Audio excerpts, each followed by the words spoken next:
എന്തിനാണ് മഠത്തിൽ ചേരുന്നതെന്ന് ആരോ അൽഫോൻസാമയോട് ചോദിച്ചു. നിഷ്കളങ്കമായി അൽഫോൻസാമ മറുപടി പറഞ്ഞു, ഈശോയെ കൂടുതൽ സ്നേഹിക്കാൻ. ശരിയാണ്, ഈശോയെ കൂടുതൽ സ്നേഹിക്കാനാണ് ഒരു യുവതി കന്യാസ്ത്രീ മഠത്തിൽ ചേരുന്നത്. ദൈവദാസി മദർ ഏലീശ്വ തന്നോടൊപ്പം സന്യാസ വഴിയിൽ അണിചേർന്നവരോട് ഒരൊറ്റ കാര്യമേ ആവശ്യപ്പെട്ടുള്ളൂ: എവിടെ പോയാലും യേശുവിനെയും കൊണ്ടുപോവുക, എവിടെയായിരുന്നാലും യേശുവിനോടൊപ്പമായിരിക്കുക. ഈ യേശു സ്നേഹമാണ് മനുഷ്യ സ്നേഹമായിട്ട് പകർത്തപ്പെടുന്നത്.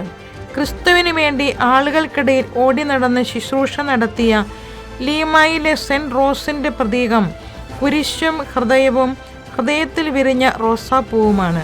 ഒരു നല്ല കന്യാസ്ത്രീയുടെ ഉള്ളിൽ സ്നേഹത്താൻ മുറിഞ്ഞൊരു ഹൃദയമുണ്ട്.